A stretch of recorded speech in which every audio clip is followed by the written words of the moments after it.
I hate to interrupt all the good visiting.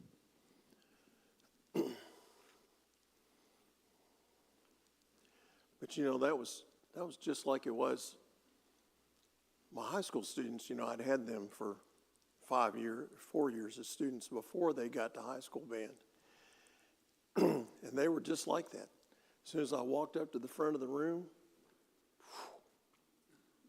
it was quiet. And I loved it. And I didn't even realize that was happening and that was odd until some student wrote about it in an article in the school paper. And I read about it later and thought, oh, that is cool that they do that. We are talking about Christians being Christ-like in the culture in which we live. By the way, we need to wish Carol a happy birthday. Is there anybody else that I missed? Y'all up to singing the song once?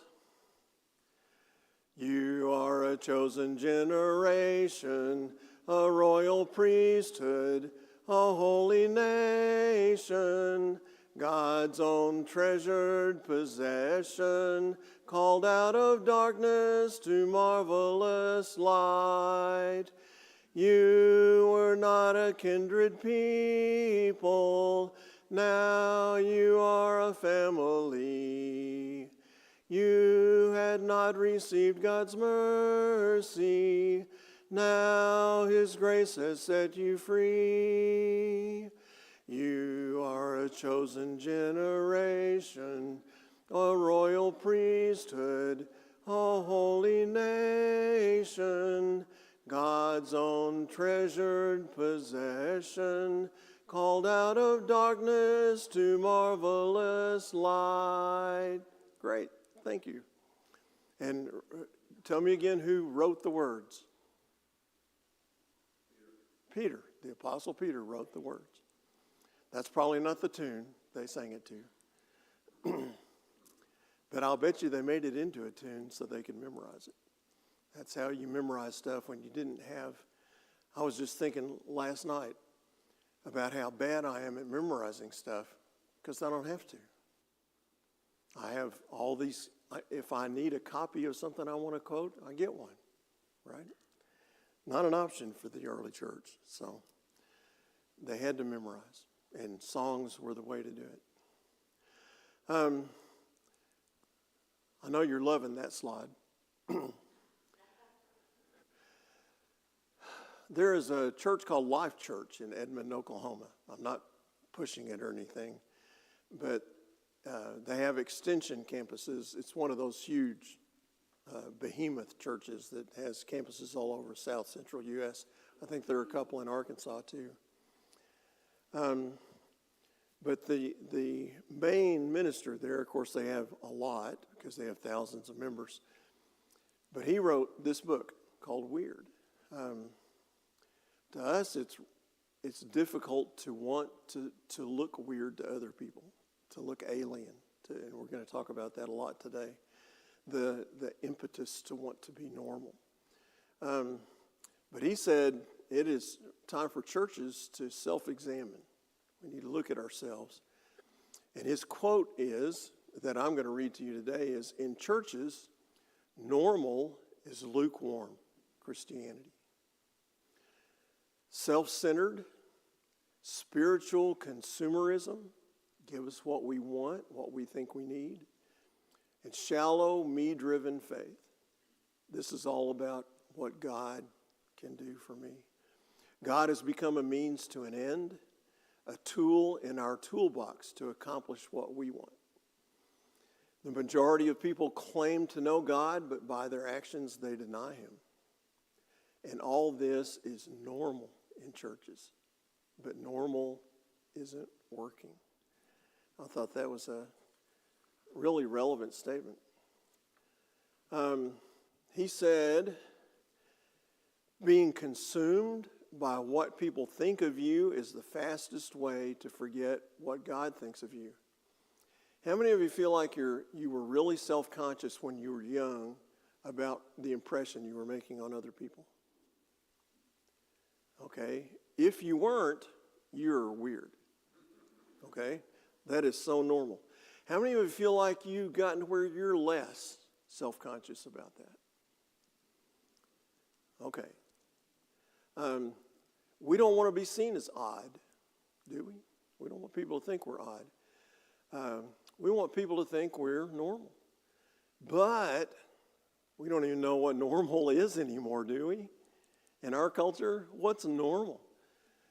So the question for us is, are we willing to be peculiar people?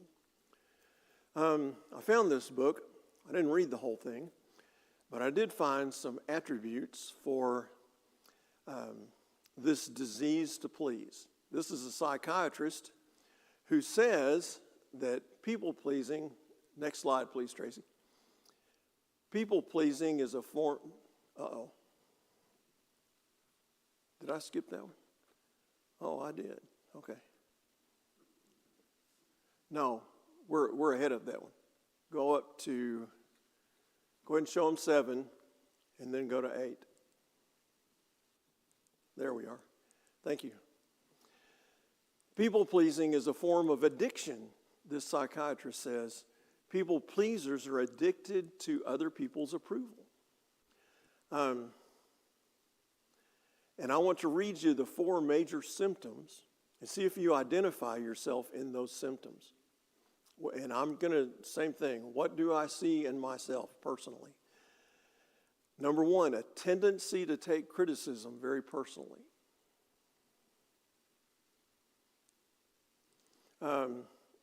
Me, yes, absolutely. Number 2, a constant fear of rejection from others. Now, I have to tell you that for me, this constant fear of rejection from others comes from experience.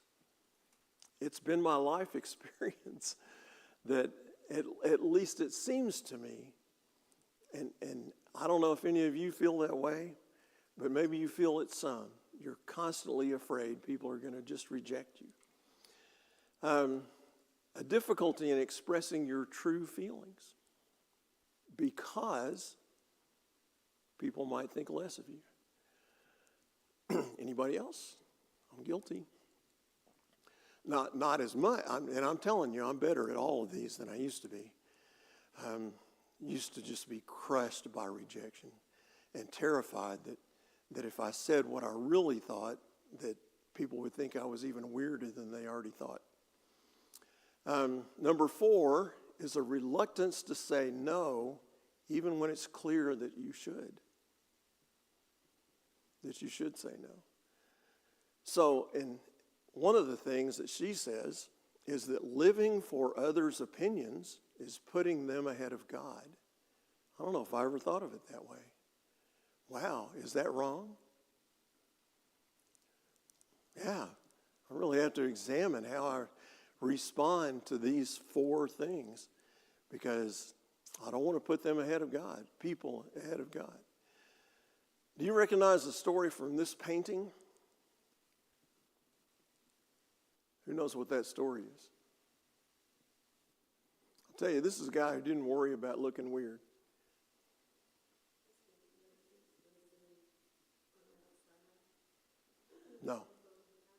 No. That's a good guess, though. Right. David doing what?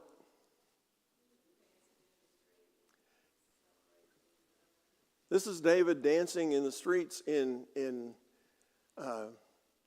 14th century BC underwear. Okay? In front of the Ark of the Covenant as he's bringing it to Jerusalem. You remember that story? And who really got on to him for being weird? His wife. What's her name? Micaiah. Yes. His wife, who was Saul's daughter, right? Abigail's is another wife.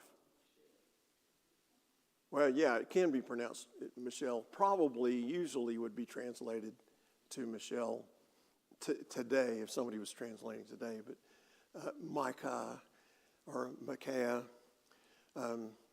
translations of names I have never liked. as I became aware when I got older, how difficult it is for 20th century, 21st century Americans to look at the way names are translated and connect them to things. I really think if we would just spell the names as the Hebrews pronounce the names, that we'd be connecting a lot better. But instead, we turn them into English-sounding names, which are not. But that's a whole different thing. Anyway, this is a story from 2 Samuel 6. And Micah challenged him. You are surrendering your dignity. I remember Max Sandlin was one of my students in high school. Sitting way back on row 4, and I was very undignified as a teacher, okay? Dignity was something I was willing to surrender completely to get a point across and be it really, and I know this is hard to look at me now and say, you did what? But I could, if I needed to dance, if I needed to do weird movements, if I needed to say things in really stupid language, I would do anything I could to get the point across, to get them to do what I needed them to do in music. And Max Sandlin raised his hand in class one day and he said, do band directors take a class in how to surrender your dignity? And I said, yes. It's Being a Fool 101 is the name of the class. But she called him out. His wife calls him out, young wife. And he said, I'll do even weirder things than this. If it's for my God, there's no embarrassment too great. And it made me think, is this a characteristic of a man after God's own heart? That I just don't care what you think. I'm going to go as weird as I need to do what God wants me to do. In theory, church should make connecting with God through worship easier. Let's go on to the next one. We're going back to this book just for a second. It's not always the case. This big church in Edmond, Oklahoma, the minister says, I see normal people trying to avoid worship all the time at our church. These are people who come in and they're trying to avoid worshiping God. They slip in late. They don't sing. They stand with their hands locked at their sides or clenched in their pockets, just spectating. It's almost like they don't know the creator of the universe knows their names and loves them. Maybe they're afraid to look weird. I know people like that. There's a book that Mac and Matt are teaching from. Next slide, please, Tracy. Number 11. That it's actually 2 books, but they're teaching from the first one. I've read both of them. And one of the things that the authors of these books say that resonated with me is the church seeks to influence the world by being the church.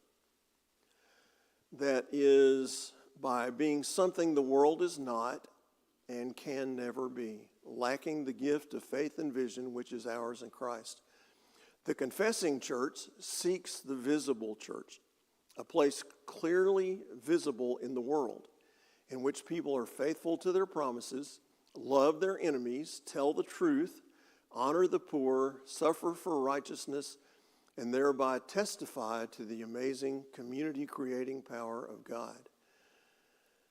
I don't know if y'all are aware that the first century church, after the apostles were not writing anymore, John wrote later in the first century, but when everybody else was done writing gospels and writing letters, the church did unusual, weird things.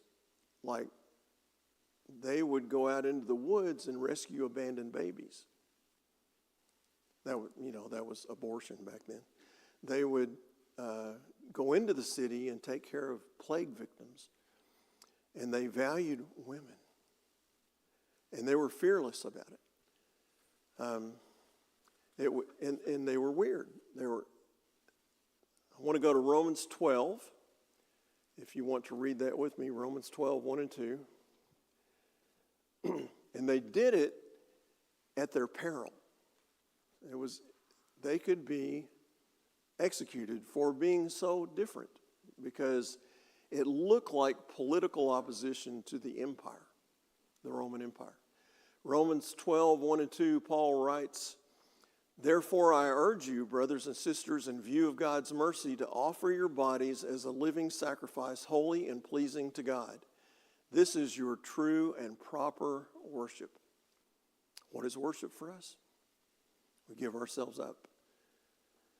"Do not conform to the pattern of this world, but be transformed by the renewing of your mind. Then you will be able to test and approve what God's will is, his good, pleasing, and perfect will."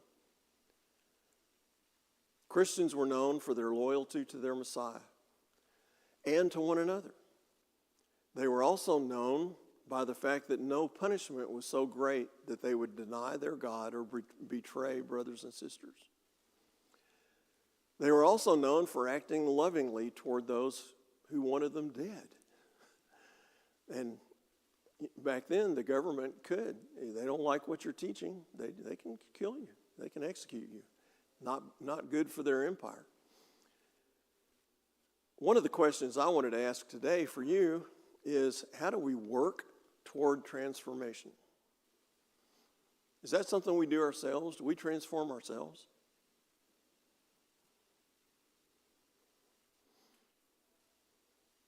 Do we play any role in transforming?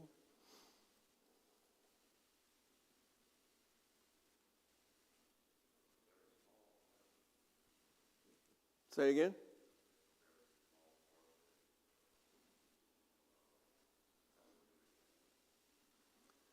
Coming to repentance, yes, that's a part. I agree.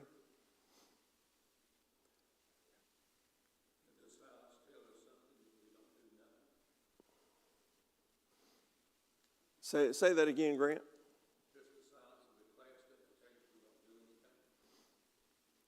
Is that what you think? We don't play a role in our transformation? That's what you think? Okay.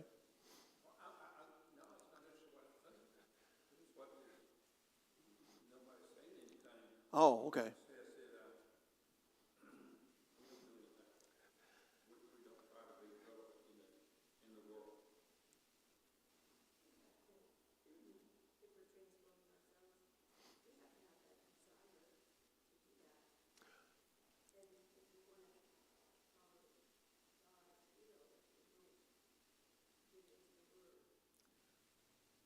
Yes. I was reading something about, and it was an analogy, about how somebody prepared a chicken. And the difference between a really, really good chicken that was transformed from the raw form to something that was just delectable and heavenly, and a chicken that somebody just threw in the oven, baked it for the right amount of time, and then got it out and ate. One of the things it was talking about is what you're talking about, marinated. What was it marinated in? And it just absorbed and soaked in. Well, what can we marinate in? The Word. Yeah, like Randy said, the Word. Or was that Justin? Who said that? Randy? Yes, Randy. That's absolutely correct. Is it possible that what we fill our minds with change how our minds work? How do you renew your mind? What do you marinate in? One of the stories from the Old Testament, I'll bet, well, since it's in the verse, I'll bet you figured out what this story is. You remember Barak would not go to war without Deborah? Do you remember that? Deborah was a judge. We're not going to get into women's roles in leadership, although we probably should at some point, but not today. Being controversial is not my favorite thing. But one of the things they say in their song celebrating victory, and if this story doesn't connect right away, it will when I tell you that there was a woman named Jael who drove a spike through the army commander Sisera's head. That part we all know, right? Well, this was that victory. That they defeated the whole army, and Jael killed the commander. But the Israelites defeated Jabin, the Canaanite king of Hazor. That's not really relevant. But one of the part of this that I want us to pay attention to, when Deborah and Barak sang this song of celebration, when the princes in Israel take the lead, and when the people willingly offer themselves, what was the key to victory? People were willing to sacrifice. It's a huge sacrifice to sign up and go to war, isn't it? Even if you believe in your God, that you think your God's going to protect you, that's a sacrifice. Here's another example of offering self. What's this story? You'll figure this one out quicker. It's in the Garden of Gethsemane. You are correct. Putting the ear back on Malchus, which was cut off by whom? Peter. Right. In a culture war, and I see a lot of stuff online from a lot of churches about culture war. In a culture war, what does resistance look like?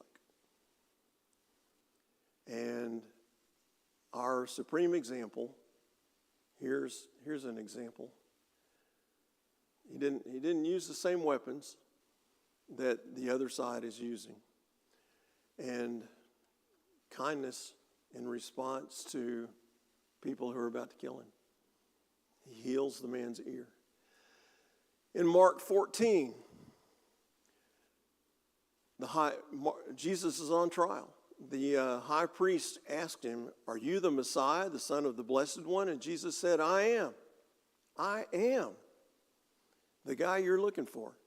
And you will see the Son of Man sitting at the right hand of the Mighty One and coming on the clouds of heaven."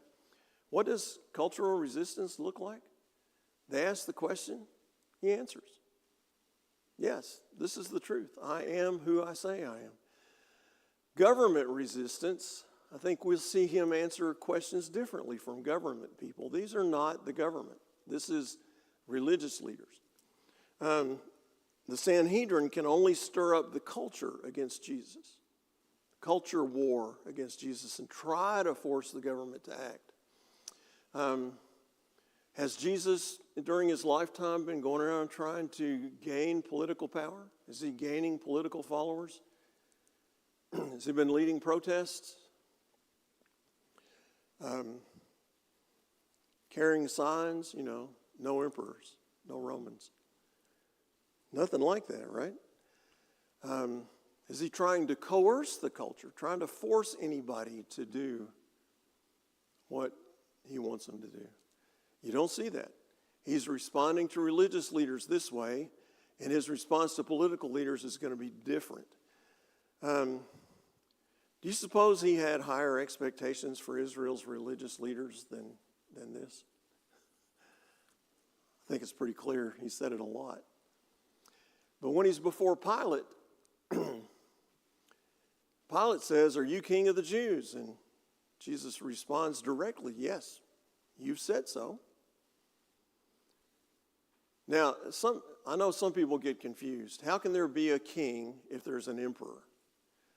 But you need to remember that in Jesus' time, were there kings in his land under the emperor? I bet you can name a couple. Herod, the one that most obviously comes to mind. Herod's sons, Herod Antipas, and I don't remember the name of the other one. Do you?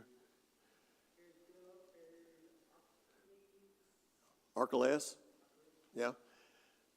Yes, those are the kings, and they're kind of like governors because they rule under. And so again, this is one of those, to me, translation things. If they could translate it to what maybe how we use words, then it might be a little clearer for us. But it doesn't take a lot of digging to find out what the truth is. I just want to remind you that in his lifetime, the politics were Tiberius, a brutal, barbaric emperor, was the emperor of Rome through all of Jesus' adult life, through his death and resurrection. And when the apostles, when the book of Acts is written, or at least when you see the actions that happen in the book of Acts, it's a guy that we know as really, really corrupt named Caligula. And then when the persecutions really begin, when Paul and Peter are writing their letters, it's a guy named Nero. You've heard those names, right? Because they were just so vile and evil. And yet, that's not what they write about. They don't write about trying to overthrow the emperor. Whoever is in political power in our country, overthrowing the government apparently is not what we're called to do. Going back to the resident aliens things, a quote from them that I like: the confessing church has no interest in withdrawing from the world. We don't just pull away. But it is not surprised when its witness evokes hostility from the world.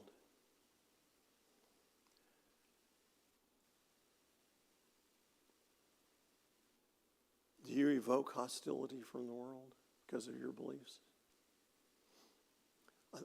Sometimes, even in our time, we live in a small town in the South, and our culture, a lot of the times, and I can't speak to what it's like now, but when I was teaching school, most of the culture was close enough, adjacent to what I believed, that there wasn't a lot of conflict. And I didn't stir up a lot of hostility. My understanding is that it's getting harder and harder to avoid that kind of conflict because it is changing. It is heading in that direction. But I think in a place like BB, it's going to be slower, thankfully, and our kids will not be exposed as soon or as deeply. Jesus never seems to act surprised by hostility, does he? Isn't he expecting it? He's just telling the truth. He seems kind of surprised when people Galilee and his hometown made it. Yes, when he goes to Nazareth, yes, absolutely. He does seem to be disappointed in them and maybe a little surprised. But he also says a prophet is never accepted in his hometown. So,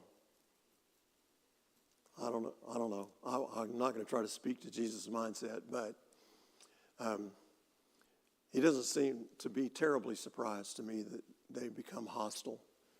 He stands up in the synagogue and reads the scripture and then says, today this is fulfilled right here in this room in front of you. And of course, they all want to kill him right then. People he grew up with. I want to step into Hebrews 10 for just a minute, partly because there's a verse in this chapter that we have focused on my entire life in Churches of Christ and hammered on church attendance. There's so much more in this passage than come to church. But that's what we focused on. We're going to start in verse 23. Let us hold unswervingly to the hope we profess, for he who promised is faithful. So what we believe, how we live, what we teach, will stir up hostility towards us, and we need to hold on to it. We don't back away because God is faithful. God's promise is faithful. Now we're going to read other verses that will tell us that God's promise and faithfulness might not protect us physically from violence and hostility. That might not be what he's talking about. It might be the promise of what happens to us in the future.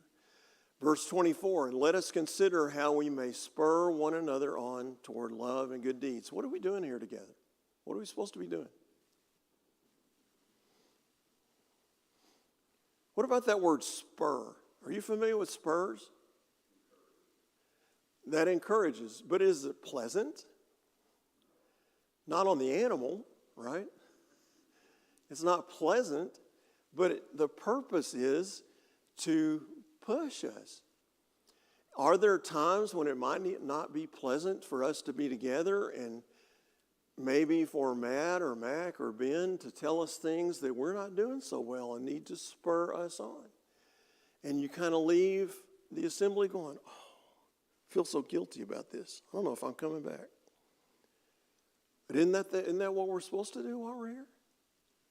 Spur one another. And I heard somebody talking about the 23rd Psalm, and you all know this line from memory. Your rod and your staff, they comfort me. So a stick and a big stick make me comfortable. Can you imagine what that looks like in the operation of a shepherd?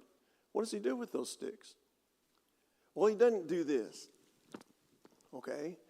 But when a sheep is heading the wrong direction, he gets a little tap to get the sheep to change. Tap over here, or in the front, slow down, or in the back, speed up. That's what, and why is that a comfort? Because I'm not going to run off a cliff. If you've been to Israel, I know Belinda's been to Israel. Anybody else been? Where they pasture sheep, it doesn't look like pastures to us. We're used to knee-high grass that's nice and green and pretty and all that. They're out just looks like sand and dirt. And there are all kinds of cliffs and crags, and there are wadis where water washes through when there's a flash flood. And easily, sheep can run off and fall into one of those and die. But the shepherd, tap, tap, we're not going that direction, go over here, keeps those sheep from doing that. That's why it's a comfort. It may not be pleasant. You don't want him to hit you on the shoulder with a stick, but it saves your life. It's really important. So, the reason we gather together, maybe not just in this one assembly every week, but the reason we gather in any context is to spur one another on, stick together, encourage and exhort one another and motivate and spur. Don't forget that part. And here's the part we've been hammering since I was a small child. Verse 25, let us not give up meeting together as some are in the habit of doing, but let us encourage one another, and all the more as you see the day approaching. Don't give up meeting together. Continue. Now, I read some Hebrews commentaries that were really interesting to me because I'd always thought people were just getting slack, they're slackers and they quit coming to church. But one of the things was that the commentator says was they were so afraid of persecution and they didn't want to be caught in somebody's house who was a known Christian. And that's where they met. They didn't want to go into the synagogue because the synagogues were already changing the confession that synagogues made to make sure that you could not confess Jesus Christ and be a part of the synagogue. So they weren't gathering anywhere. This is one I never thought about before, but there were some, because they were wealthy or because they were educated, they thought they were superior to all the other people they were assembling with, and they just didn't need to hang out with those people anymore. Can you imagine that there would be people like that? I think I have known some. I just can't believe what those people believe. They're so ignorant. I've known people like that. And they didn't want to be surrounded or infected by all those weird people. I thought that was an interesting concept.